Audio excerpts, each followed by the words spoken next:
Welcome to the Spotlight Omaha podcast. Here is your host, Jimmy Allen. Good morning, everybody. Welcome inside the Spotlight Omaha podcast, where we take you around the city of Omaha, introduce you to local business owners, influential figures, and people who are making an impact on our community. We are brought to you by Pixel Fire Marketing. Pixel Fire Marketing is a locally owned marketing firm that specializes in website design, creating social media ads, and engaging your business online. If your company could benefit from any of that, check out pixelfiremarketing.com today. Joining me inside the Pyramid Contractor Studios, Tom Sieburg with Tom's Guide Service. Tom, thanks for being here. Appreciate it. Thanks for having me on. Yeah, man, we had excuse me, we had to get you in. Yeah. 'Cause you're about ready to go on a big venture. We're going to talk about that in a minute. Can you talk about what Tom's is and what you provide your clients? Yeah, so Tom's Guide Service is a full service guide service. We do open water fishing and we also do ice fishing. We do offer some hunting, and we're also insured to do corporate outings as well. The ice fishing portion of it's the most interesting part to me personally, because a lot of the discussions we have in here, that matter seems to be with lawyers, chiropractors, roofers, whoever it is, the elements of Nebraska come up. Talk to me about the difference in business for you personally between the warmer months and the colder months. Yeah, so we do offer some open water and then ice fishing. I go remote in Webster, South Dakota, basically from January until March. That's where I do the majority of our ice fishing. I have a guide that stays back here in Nebraska that does on the weekends time frame when we do have ice, because Nebraska's weather can be very Hit or ups miss. and downs. Yeah. Yeah, we can have 60 degree or it can be 20 degrees. So that was one of the challenges when I first started this, is to keep the guide service going year round. I had to go more remote. South Dakota is no foreign land to me. Anybody that kind of knows me and follows me always makes the joke of, So you're home away from home? yeah, that some people didn't even know that I lived in Nebraska for Sure. a while, because they're like, man, you're always in different states or traveling. So, Do you enjoy that aspect of it? Do you miss from home? Is it kind of hit or miss on that as well? it's one of those things. It's just kind of part of it. I throw in there, I'm a walleye tournament fisherman, so I also do different circuits. It's definitely a different dynamic, and I couldn't do it without my wife, because she really helps kind of hold down the fort. I have three kids. And her that are at name home. is? Carmen. Want to get a shot at Carmen? Make Yep, sure she gets she her does. appreciation. A couple years ago, I won the world championship, and one of the things I first We're gonna get did to on that. stage Yeah. is I said thank you to my wife, because it's one of those things. No matter what business you're in, you got to have a united front, whether that's with just you, Yeah, amen, your brother. spouse, and you also have to have that support from friends and family. And I'm very lucky enough that during this journey so far that I've had that support, which helps me do those long trips away. And it's kind of tough, but then on the flip side, I have about a month and a half where the open water season's kind of tapering off, where I don't work because we're in that transition period. Sure. So I get a month and a half at home with the family, taking kids to practice, to schools, etc. All right, I need you to take a little bit of truth serum for a minute. Okay. Any part of her may be happy that you're out of the house for a little while too. I think she gets that way for the first maybe week. Sure. And then she's like, ugh. And then the kids overtake. Yeah. And then, it's just kind of funny. It works. She had her career few years ago. She did a lot of travel with her work. So I was the one. These that are just- receipts. Yep. All So right. this is kind of that. Now she's kind of the one sitting at home, still working, but managing the kids and the house life. And I'm the one kind of doing the traveling. So, You clearly love this, man. Where does your passion for the outdoors come from? so my family owned a cabin in Bemidji, Minnesota for 40 plus years. And ever since I can remember, we took vacations up there anywhere from 2 to 4 weeks during the summer. And I just kind of fell in love with the outdoors. It was just always one of those things that I kind of felt like it was always a nice break, recharge. Even on long days, even still to this day, I don't get drained like I did punch on the time clock. Sure. Like, What did you do before this? so I was iron worker / welder. So sure. a Punch lot the of- time clock Oh, 101. Yeah. Yep. And it's, I've dabbled in the guide service / guiding, dog training most of my life. I lived in Texas and ran a big outfit in West Texas for years. I mean, so this is nothing really new to me. My oldest daughter actually was part of the pro staff for Nightingale, blew a duck call when she was like 10. So it's kind of, it's always stayed in my life. Why So- is Nebraska the right place to run this business? Is it just because it's home, or yeah, is it? and it's home, and it was kind of one of those funny things when I started it. people were kind of naysayers that, it'll never work in Nebraska. And we do quite a bit of open water and ice fishing. On the ice fishing, when we do have ice, like right now, I think we have 4 different people that are on a list. So when we do have ice, they want to get out. Sure. The open water, it's really nice because, we get, especially the College World Series. We get all the people influx from out of town. Don't know where anything is. Don't know what to do. And one of the vital pieces for me is I'm on a Google listing, so they can type in Nebraska, fishing, search me that way through Google. And a lot of those times people, If you need help with that. yeah, Sorry, go ahead. Yep. No, and it's kind of funny how people, just out of the blue will just reach out to me. Hey, I'm out of business, for business. Sure. We're in seeing whatever. Surprising to you? Because I think a lot of people think business, stuck in a hotel, Yeah, downtown eating food you don't want to. Some people bring their rod with them. Well, and that's the nice thing. We supply everything. Oh wow, okay. So when you book with us and you're either out on the boat or on the ice, the only thing you have to bring is your food, drink, and a smile. Sure. We provide the rest, all the equipment. So it's just they show up, have fun for the day, half day, whatever it may be. What's something you guys provide that somebody may be surprised to know that you guys have available? I think the biggest surprising piece for most people is on the open water part is the quality of equipment that we do have. I am sponsored by / endorsed with Yardcraft Boats. Shout out to Yardcraft. Yep. And so it's nice when they come to the dock and they see, it's a 21-foot tournament rigged boat. Yeah. And I get a new one every Top of the line. I get a new boat every year through my dealer. I have to ask. Can we What's know that? what happens to the previous year's boat, or is that No, it's Okay, so sure. like right now my boat from this year is up for sale. Okay. Through the dealer, and a lot of people buy them because when they buy them, they get them at a discounted rate, and it's a new boat. used? Yeah. It's like buying a dealer's truck Sure, or car, sure, right? yeah. It's used, but not really. I think that the sponsorship portion of it is so interesting because I work in sports and obviously NIL is all Yep. all the craze, but in fishing and boxing and different It's- sports, NIL's been around since basically the dawn of time. Yeah. How have you kind of seen your sponsorship or your growth or people wanting to grow with you? The advent of the internet, social media, etc. Yeah. Has that kind of affected it as well? A little bit. The key thing, I get asked sometimes, about the tournaments. I've been doing tournaments off and on now for about 3 years, pretty seriously, 4 years.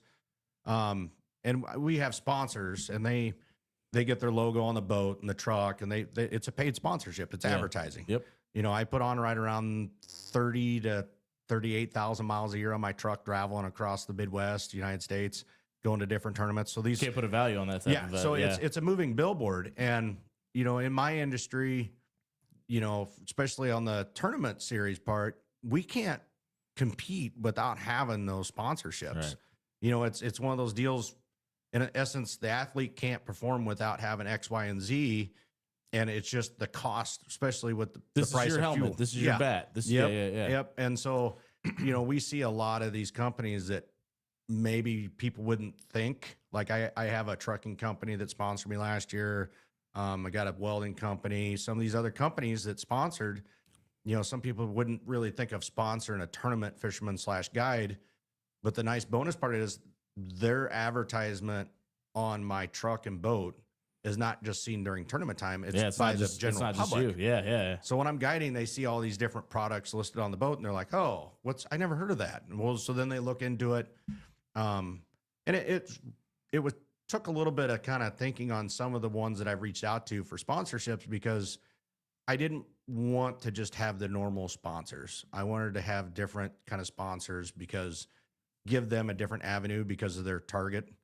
Most time when they have advertisement, corporations they have a market they target, and they're looking for a certain, demographic for this. Well, in essence, when they do different tournament fishermen, it gives them a whole different, Yeah, there's an untapped market. Yep. And for, and that, I think that's what's also helped me grow in the guide service part is I've never just been follow the leader. When I started it, it was my wife was the one that pushed me kind of to quit what I was doing and do it full time because she's seen some of the stuff I was doing part time, the money it was creating, and the stress level. What if we go all in? Yep. And and the other key was getting insured to do corporates Oh, because what we started seeing or what trying Somebody to that look. knows everything falls off your boat. It's a whole different story. Yep. Yeah. And, and with being a licensed business, we're an LLC.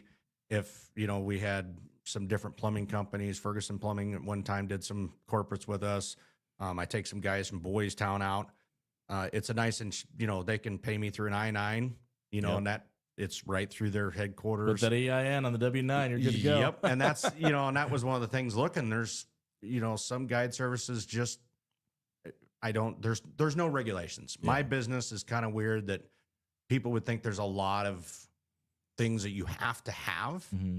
There really isn't. Not for Nebraska, Iowa, South Dakota, Minnesota. There's really no license that you're supposed to have or they're required. I don't want to cheapen what you do, but it's as simple as, hey, everybody got a fishing license, hop on the boat? Yeah, that's kind of what. Sure. That's what I see a trend of. We make the joke in the industry, if someone has a fishing pole and a depth finder, they're a guide. Yeah, right. Sure. And if you got a ladder and a bucket full of paint, you're a painter, right? Yeah, and it's one of those things that I understand. They enjoy it, so they want to make money on it. Yeah. But at the same token, I kind of get frustrated because I'm like, go all in. If Yeah. you really believe in that, then go all in on it. And that's where then it flipped over to why I started doing the walleye tournaments it was that certification. Yeah. I wanted Recognition. something. Yep. I Yeah. wanted something for my customers when they came to my website or talked to me and they're asking price point and everything else. They can lets them understand a little This bit better. is why it's worth it. This is why I get what I get. And this is why I'm in business because it's almost like a proving ground. Sure. Anybody could be a guide, for the most part, as far as there doesn't take any certification. So as a tournament angler, that's why I felt it was kind of key for me to get into those. So people could say, oh, he's won this, he's placed this. So it's always a consistency for them to see. I want to get into that. We're catching up with Tom Sieburg from Tom Service Guide here on the Spotlight Omaha podcast, brought to you by Pixel Fire Marketing inside the Pyramid Contractor Studio. You said he's won this. He's placed in this. You won the 2023 MWC World Walleye Fishing Championship. Yeah. Talk us through that day, what it was like, and when you knew you actually had it in the bag. Yeah, so my partner, a good friend of mine, Curtis McCormick, who lives in Gurley, Nebraska, he runs a guide service, Wings and Walleye. I'll plug him. He's a good friend of mine. We'll allow it. Me and him kind of talked, and we thought, neither of us kind of did the MWC before, and we're going to go for it, right? Sure. So you got to qualify for it. So it's Right. the year before you fish to qualify for the 2023 championship. It's a year later. And going as we were fishing a couple events, we only fished 3.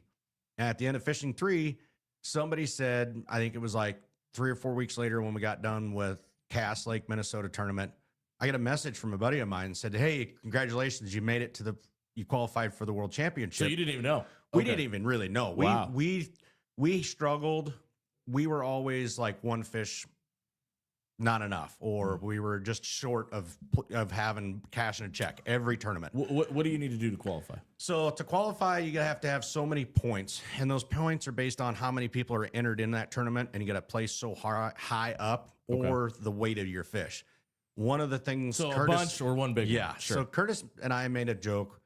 We could get what we called part of the puzzle. Like we could get our overs, which was a walleye over 21 or 22 inches, which those typically to get your overs is a harder thing to do.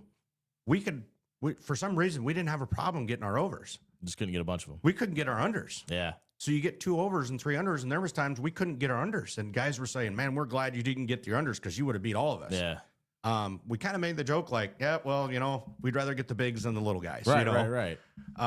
So when then I called Curtis. I'm like, hey, we made it. He's like, no, we didn't. We kind of chuckled like, yeah, we didn't think we had that good of a year, but evidently we stayed real the consistent. average balanced out. Yep. So Yeah. then the points were there. And it was, we were like, okay, so what are we going to do now? Neither of us been to this lake. Sure. We're like, hindsight, is that an advantage? because you don't know what you don't know? I really think it is at times Okay. because I know for the lakes around Omaha, after I fished them for so long, I get in the tendency, well, I caught them here, so I'm going to go I here like this first. spot. Yeah, Yep. yeah. And it was Lake Sharp in South Dakota, Pierre, South Dakota. Curtis was there 20 years before that, so whatever he did then was not, Completely different. Yeah. day one, we came in with It's 5 4 fish. days? It was a 3-day 3 tournament days. Okay. for the championship. And day one, we were sitting in like 15th, 16th. We were like, ugh, like we struggled. Well, this was fun. Yeah. And it was brutal conditions. We had high winds. It was not very fun. Yeah. And Let me ask you this. Warm day, windy, worse than a cold day, no wind? Yeah, we try to like having consistency. Like if it's going to be one thing, as a tournament fisherman, you'd rather have it that way the whole time. Sure. Not the up and down. Yeah. Because the barometric pressure, the whole fishing aspect, there's things, some fishermen like more of a windy days and some like more of cloudy days and not wind. Everybody's kind of got their own. Well, the world champion likes. Well, I would prefer, and a lot of people don't, we're going to shake their head. I would prefer cloudy and no wind at all. Wow. Okay. And it's just the way I've adapted and the way currently how I'm fishing. I prefer no wind, clouds. Okay. And clouds is for like a week. So that way they're on a pattern. But we fished that day 1, 15th. We kind of started putting our head to the grindstone and looking online, doing research on this, that, and the other. Took off on day 2. We fished the same spot on day 1. Repeat, the fish we were finding were not the right fish. And out there, Curtis just pulled the boat. We took off. He pulled it back in neutral, and he looked at me and he was like, "We got to do something." This may be a stupid question. So in the tournament, you catch something that's not what you're looking for, you just toss it back. Yes. Right? Okay. All right. Yep. Because in these tournaments, some of them are no cull events, meaning once that fish gets in your live well, It's yours. you cannot put it back. Yeah. So, and you're allowed, depending on the tournament, you're allowed sometimes 6, sometimes 8. You weigh your best 5. Sure. So it depends on where you're at on that. Because at the end of the day, you still need the fish, right? Yeah. So, and at that point, we hadn't kept any fish because the ones we were keeping or catching were not the quality of fish we needed. So Curtis pulled it back neutral and just looked at me and goes, "We got to do something different." I'm like, well, we either make a real far run south and burn up most of our fishing time for a chance that neither of us had known about, or we go north into what they called the spill basin and try it in there. And so all of a sudden, Curtis turns the boat and we're heading north to the spill basin. We go in there and using our electronics, mark some fish. And we seen some of the marks in there and we kind of looked at each other and we're like, oh yeah, we're fishing On this. the right spot, yeah. And we ended up on the end of that day, came in and we knew we had a pretty big bag when we got to shore. Like we had some nice big fish and our good unders. So I got to ask, if we're talking football, we're talking tennis, any bowling, there's some luck involved. Yep. We're talking about that moment. Yep. You make the choice. You got a 50-50 shot, Yeah. right? Oh yeah. 100%. How, give percentage-wise, luck versus skill in that situation.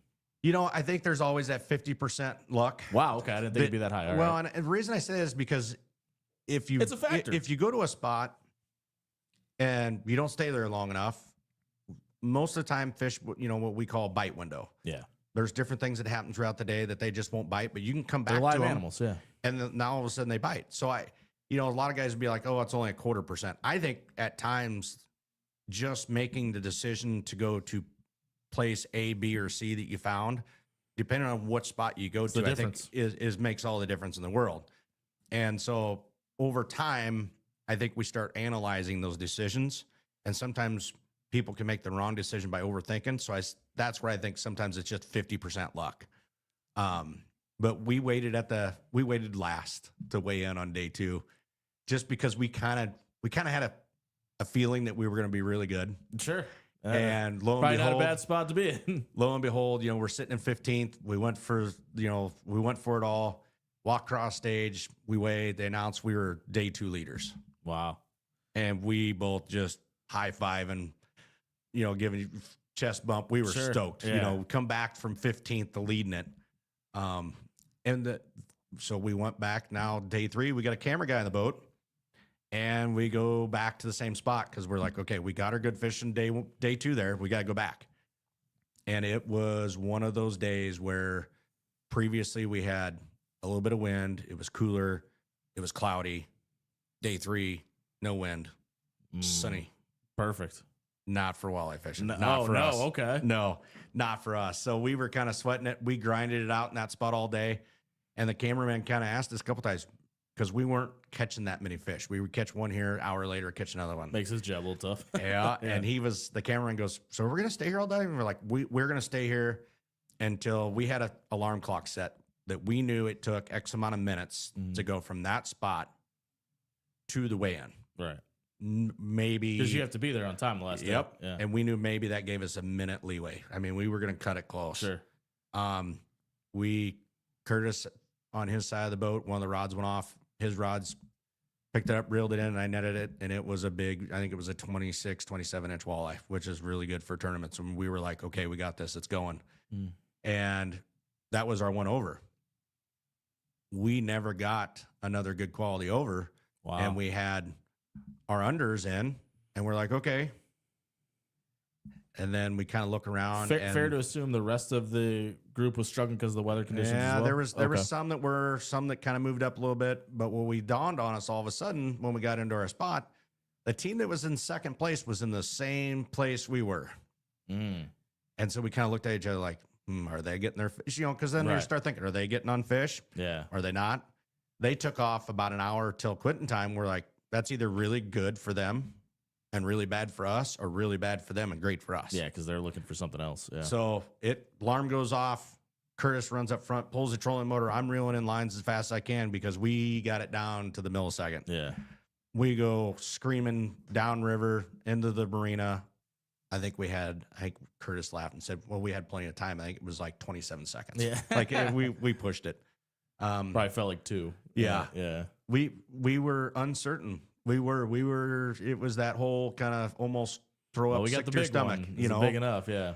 And we load our boat, we drive. It's like a 10-minute drive to where they weigh in, and we're trying to get the fish into our bags to weigh and everything else. And for the championship, they keep first and second place weigh last. So it doesn't matter what time you got back to the weigh in. There's 36th place. Yeah. They keep you until last just to drive for the audience and for everybody to see what happens. Yep.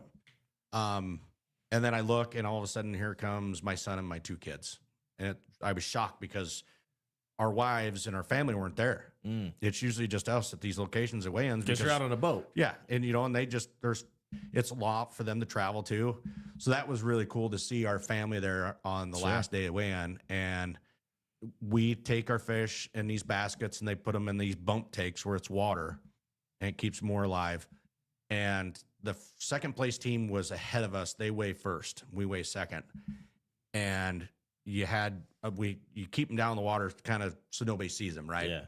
And the team that was second place come over and talk to us, and they kind of looked over, and they're like, good game. They said, you guys get your bigs? We're like, yeah, we got one.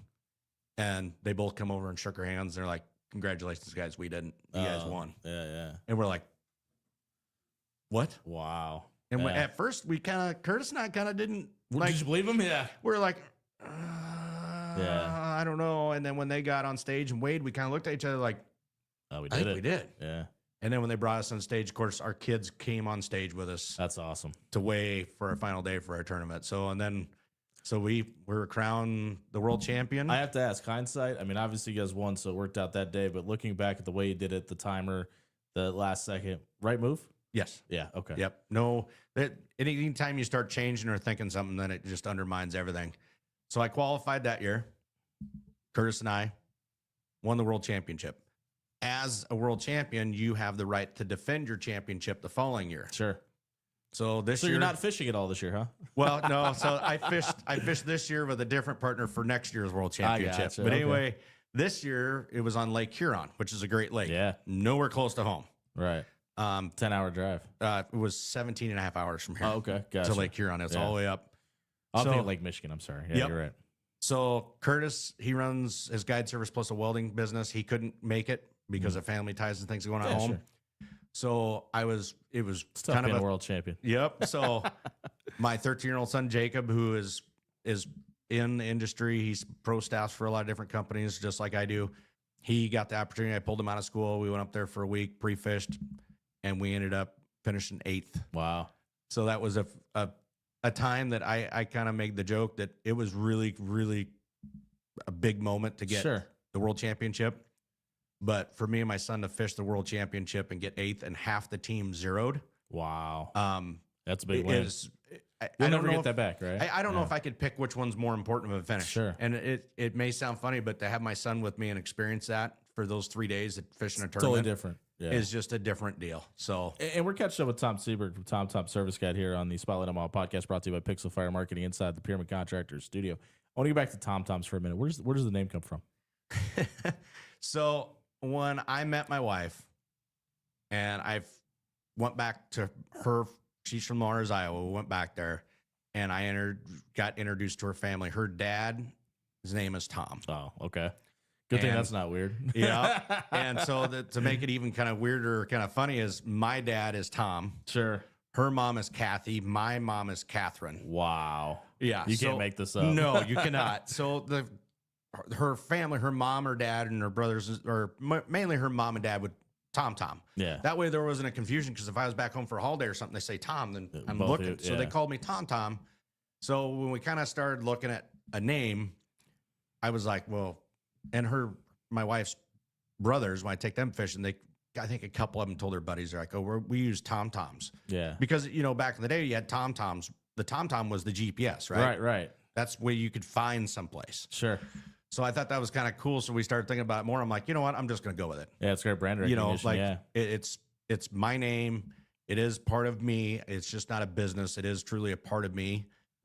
So we went with it, and I look back and think it was probably the best decision I ever made, because it's not, some companies, you talk to some business owners and they go, hindsight, they wish they would have done something different on the branding, made it a little bit different or more personable or whatnot. Right.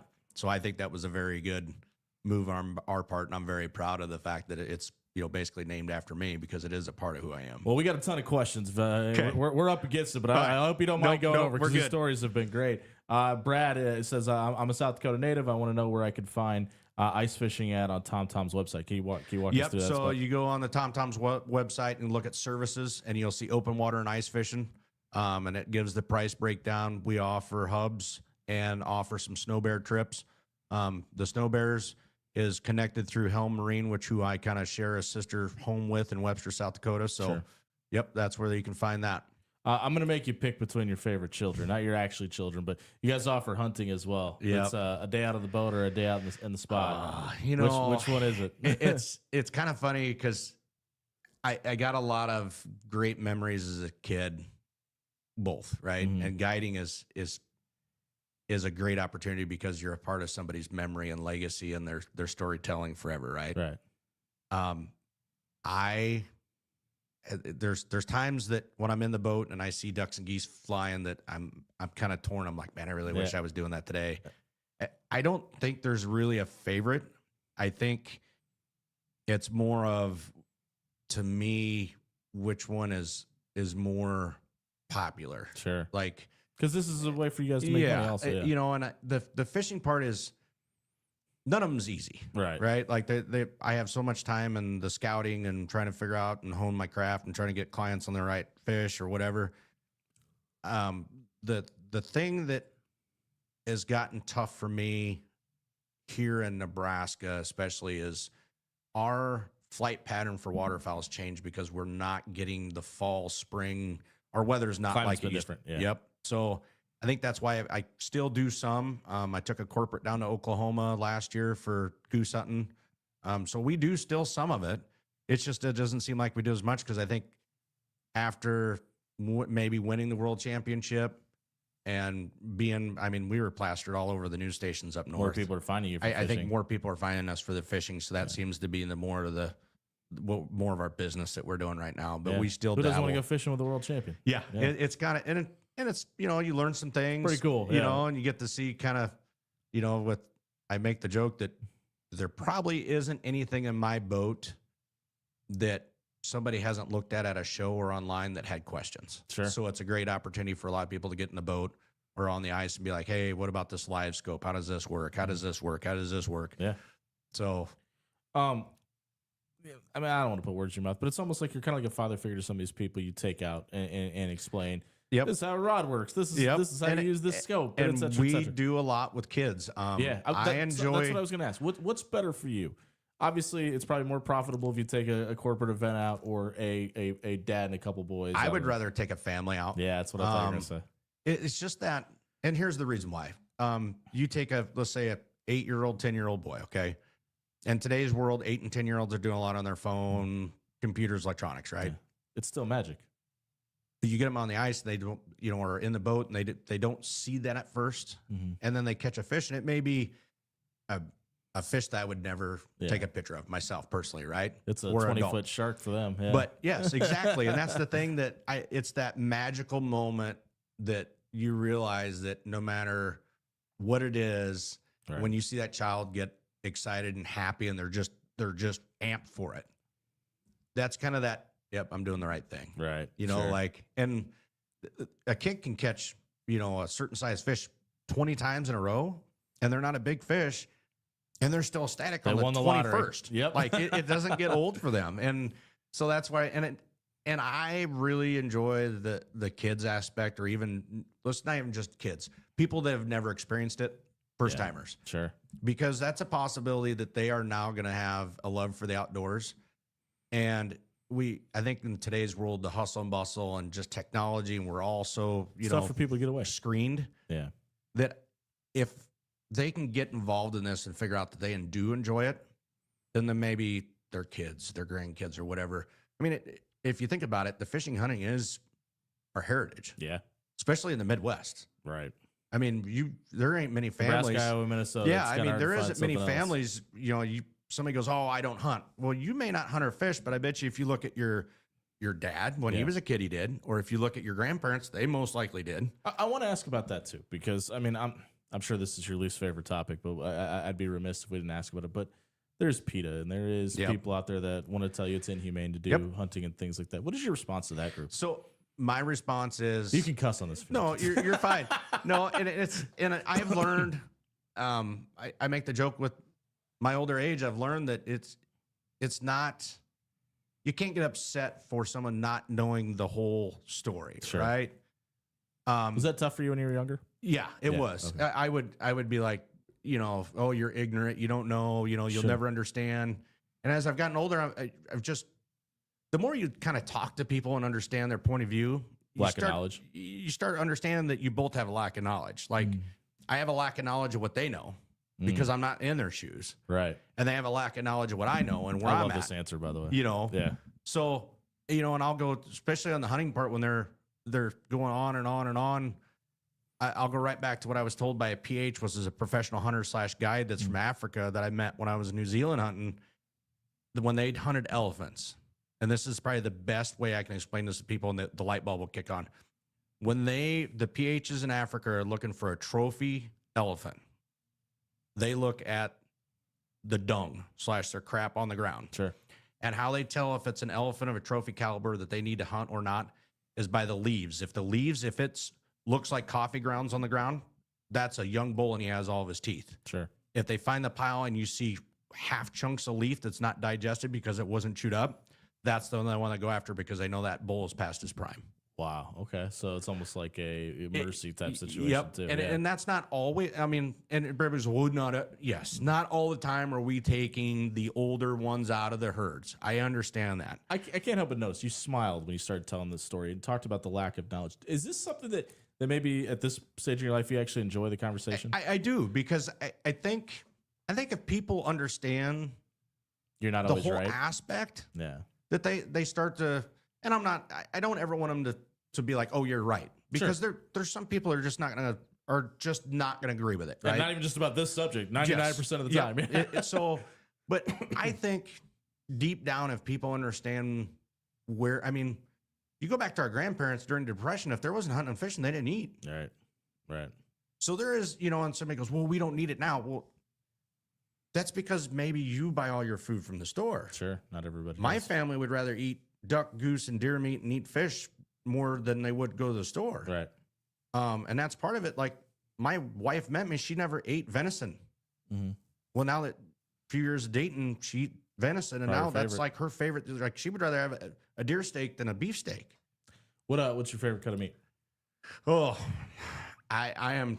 Sorry, we asked the tough questions. Yeah, I know. So for wild game, deer, a deer steak, and if it's beef, I'm a porterhouse. Like, sure. I like a T-bone, a big T-bone. Like, and for fish, I I don't have a problem eating northern pike or perch or walleye. It's almost that connection when you're eating the fish, and that's where I think some people lose the whole point of it. It's a journey. It's a story. You know, I do a fish fry for friends and family, and there's lots of people that, you know, they're like, oh, how do I get on this? I make the joke. I'm like, well, if you're not a customer, you're not a close friend, you're not invited to the fish fry. The answer's no. But it's, you know, somebody will be like, oh, what's this fish? And I can tell by opening the fillet that's deep fried what it is. And then I can be like, oh, it's a catfish or a pike or something. And we probably caught that when we were here. And then it all leads to a story that is, it's a memory. You know, you go by a. I mean, the entire time you're talking, I'm thinking about my time on the lake with my dad. Yeah. So, and that's where I think a lot of people, they miss the whole point of it. The whole point is just you're not killing something. You know, I don't ever go, well, you know, we're going to go killing today. Yeah. You know, that's not the point of this. Also, you don't always come back with something either. Well, you know, and and there's times, especially for myself, like I'll fish and throw every fish I catch all day back in the water. I never keep them. Right. You know, we take pictures and a video, and then we have fun. You know, and it's, and I think there's part of that is being lost today because there is more people fishing. Can I ask a question that I think gets lost in these questions? Like, you kind of have to love animals to be able to do this too, right? Yeah, yep. like it's knowing that there's a cycle. And this is, I think, where you and I would disagree. I don't like the let me hold the deer I just shot's head for the camera aspect of it, but that's more because I'm also not the guy that's going to go give a homeless guy $20 and videotape it while I do it too. Because to me, that's kind of the same thing. It just in my opinion. But for somebody that, and this goes back, you talked about ancestors. This goes back to the Native Americans and everything that killed buffalo, used every part of it. And if you're talking about using the skin for a blanket, feeding your family with the meat, et cetera, et cetera, et cetera, I think it's a completely different conversation. I think you get too many social media warriors out there that go kill a deer and bring it back and then just leave it on the ground or whatever. It's a curse, and it's great, right? You know, like, because you can always go, I'm not that guy. Yeah, and you know, there has been a time where I've had some issues with social media because I've posted a picture with me with a deer. I've always been very, very conscious of making sure the tongue's not hanging out of the mouth. Like, you got to be respectful. Yep, I agree. Like it's that. Again, I go back. It's the story. It's the memories that are made during that hunt. It's the proud moment of not just because it's a buck with the antlers, but because of who was at camp with you, who was with you. Like, and I think that's where part of the social media and it, you know, and I use the social media. I mean, I got trending right now on TikTok. I got one that's 10.5 for a video. Like, it's just like anything else. Part of it. Too much of it's always a bad thing, no matter what it is. But, you know, and I don't ever want people to say, well, social media is bad. I had utilized social media. I mean, that's in today's market, we have to use social media for advertising for our businesses. Yeah. I mean, it's, and that's the thing that, you know, it's frustrating. Like you said, you know, I always get somebody will say something or say, I can't believe, you know, you're killing this species or whatever. Right. And I always nicely say something like, I just had an incident on a TikTok post. There were smallmouth laying on the ice, and guy goes, I can't believe you're killing those smallmouth. And I said, well, we kept 4. We caught over 50 that day. Yeah. And these 4 or 5 that were laying on the ice were 3-pounders, and all of the 5 and 6-pounders we put back. Right. Like, you can't go with the fact. I gotta mute that. No, you're fine. You can't hear it on the microphone. So I thought it was me. That's the reason I looked down. But you can't. You just kind of know by the bodies of water you fish. I can't say you're doing what's right, but you're taking the right that species. Fish may not have made it. Well, and there were so many of that size. Yeah. That okay, I can take 5. Right. Like it's not going to affect the ecosystem. There was 5 of us on the ice. That's 1 apiece. Right. We're all allowed way more than that by limit. Sure. You know, so and that's where I think that. Do you have time? We're way over. No, you're fine. This is a great conversation. No, you're fine. We're catching up with Tom Sieburg, Tom's service guide here on the Spotlight Omaha podcast, brought to you by Pixel Fire Marketing inside the Pyramid Contractor Studio. I want to talk because this is where I meant to start the conversation. You're fine. We've gone all over the place. It's been great. I'm happy to keep the conversation going. Rules, regulations, licensing, et cetera, et cetera, et cetera. It seems like it's ever changing from the outside view. Is that the view from inside? And how do you at Tom Tom's kind of navigate those waters? No pun intended. You know, we try to stay on top of trends and technology and try to keep relevant as far as in the business aspect, right? Like the whole me guiding, fishing, hunting, me, teaching people or showing people that really doesn't change. Yeah, the rules or regulations on limits and everything else does. And that's one thing that I kind of think is funny. And sometimes when people, you'll see there was a pretty big name fisherman that's from Nebraska. That's all I'm going to say. They got a ticket for not having a fishing license, right? During a tournament or pre-fishing. And he said he forgot. Everybody bashed him. I don't really think that you can get on him that hard because he did probably forget, or we've all forgotten our wallet in our car. I mean, or our phone somewhere or whatever. Yeah. And I get it. But I think the biggest thing that I would say on all that is I think as years go and the way, especially through COVID, how fishing especially boomed, that I would love to see more states do more with the money that they receive in. Like as far as like stocking fish, stocking, improving campgrounds, facilities, etc. I feel like I don't see much more being put back in with the higher numbers of people being out there. Sure.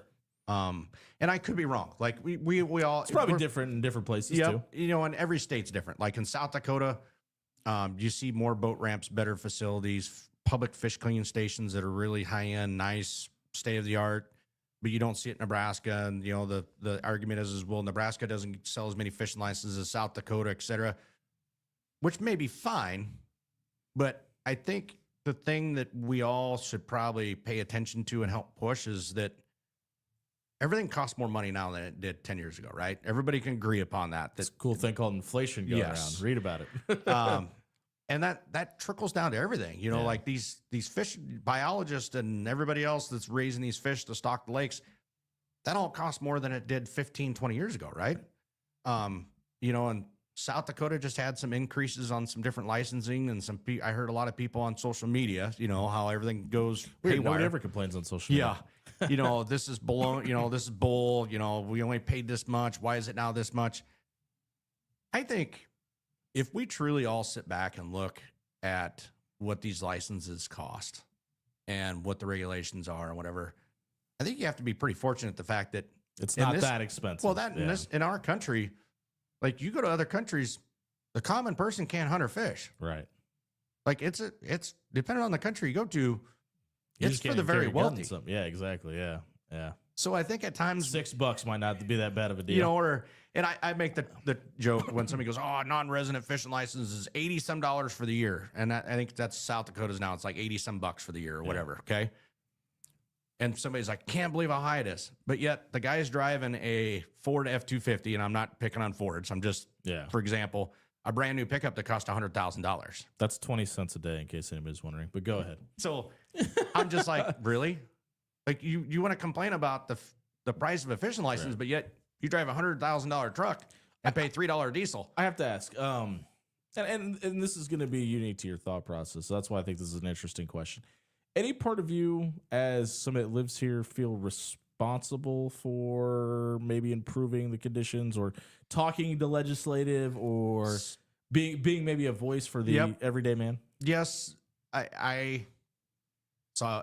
I was just asked this because I had somebody online that messaged me because they were asking some questions. When are you running for Senate? No, never. People that know me know that, there's no way that would ever happen because I don't typically have a filter. So I'm actually doing really good. You've done well today. We're 45 minutes in. Yeah. By the way. My personal life, I don't have a filter. I'm very opiniated on how I feel on my beliefs. There's no FCC rules here. You can say the F word as much as you like. But I think last winter, when I was checked by Game and Parks, I asked, when are you going? Organically, they just stopped you? Yeah. Okay. So when we were coming off the ice, they go with the Creole survey. So they take all the fish and they measure them and they're trying to get number count and they're trying to figure out how many fish are coming out of a body of water. And they were talking to me and they said, you got any info for us? I'm like, yeah. I want you to have a guide license. I want you to implicate a They guide don't? license. They don't have one. Wow. Okay. I said, I want you to implicate a guide license to where it costs $5,000 to $10,000 a year for that guide to purchase that. And then it makes it mandatory where they have to have guide insurance to cover in case one of their people got hurt. And they go, yeah, we hear a lot of that from locals and other people, but not many from the guides. And I said, well, here's the deal. Anytime that you can take an industry and make it more streamlined, okay? Benefits everybody. It benefits everybody, right? Like I'm not looking at the fact of, somebody goes, well, it's going to cost me this much more. As a business owner, there's always fees and money that cost you to navigate and run a business, correct? I mean, why should it be any different? You look at most businesses, they have to have insurance in order to operate their business. Yep. Why shouldn't a guide have to? Yeah, I agree. And it's not mandatory. And people go, well, you do it, no, I started off the bat having that insurance because I wanted the corporates. Yeah. Because I know that's an untouched market. Because when I was doing research, when you start looking at, if Kiewit calls me and goes, hey, we got 20 guys who want to take ice fishing, bring them. Yeah. Here, I'll send you my information. Here's my I-9. You can bill me directly. There's a lot of guides that can't do that. Right. Yeah. Quick service. Which then also in turn, that's going to give me a part of a customer base that's left untouched. Right. And you're going to get people that maybe aren't hunters or fishers or outdoorsmen that want to just go do it because everybody within their circle of work is doing it too. Yep. And this is by far our longest podcast. So I want to get you out of here. And I've really enjoyed the conversation. Thank you. I want to get you out of this. What does the ideal customer look like for you, and how do people go about booking with Tom Toms? So the ideal customer, for one, all are ideal for me. It doesn't matter if you grew up fishing and you fish 30, 40 times a week. You can still be a customer. We do electronics training. So someone buys a boat or they buy a new sonar system and they don't understand it. We do electronics training. Do you go out on their boat or they come out on yours? Nope. I'll go on their boat and show them how to set up their electronics. It can be like I said, it can be the dad, it can be the stepdad, it can be the mom with the daughter. It doesn't matter. Sure. We will custom tailor your trip for you. What your clientele? What percentage is it male to female? I would say I have probably, we'll say 25% are female. Very cool. Okay. And it's a lot I'm of a dad times. of 3 girls, so Yeah, well, and I know you could relate. And so. a lot of times, I've noticed is it's a mom that wants to take her dad. Yeah. Okay. Or a granddaughter that wants to take her grandpa. It like a way to give back. Like they took me fishing all the time. Now I want to take them fishing. Right. Very cool. And yeah, there's not an ideal customer. I enjoy, and I am very passionate about the fact of want to teach others and show them the outdoors. So and I don't came across in this interview as well. Yep. And I really don't care what background you're from or what you do. If you've never been, I encourage you to book with us. And a lot of people are like, ooh. Can you walk us through what that looks like really quickly? Yep. So you can find us on Facebook, TikTok, Instagram, across the bottom screen. Website, and on that website it'll have contact. You can send me an email through there, and then I'll either email you back or shoot you over my phone number. My phone number is on the Facebook Tom Toms. Do you want to plug it real fast? Yep, it's 712-310-2569. People can reach out to me, book me that way, and what I just tell people is, okay, my biggest thing that I try to push that I don't emphasize probably enough on the website is I want to know details of your trip. I want to know what you're looking for. Sure. Makes your job easier.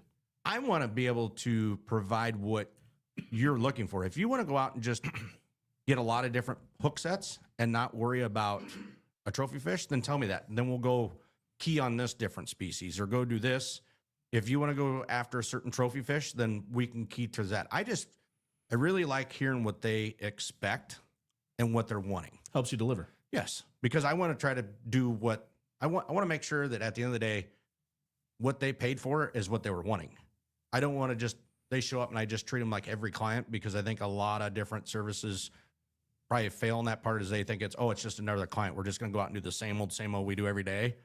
And we really try to custom tailor each trip for that individual or that group. That's Tom Sieburg. You can book with him at Tom Service Guide by heading on the website listed below or call the phone number he just gave you. My friend, this is a ton of fun. I know you got to get Yep. out of here. I know you got to get on the road. Thank you so Yep. much for doing Thank this. you. We'll be back tomorrow at 11 a.m. here on the Spotlight Omaha podcast. I would assume we're going to go a little bit shorter tomorrow. We're going to catch up with a previous guest who's in a new venture and get her thoughts on her new business and how she's helping the Omaha area here on the Spotlight Omaha podcast, brought to you by Pixel Fire Marketing inside the Pyramid Contractor Studio. We'll see you tomorrow at 11.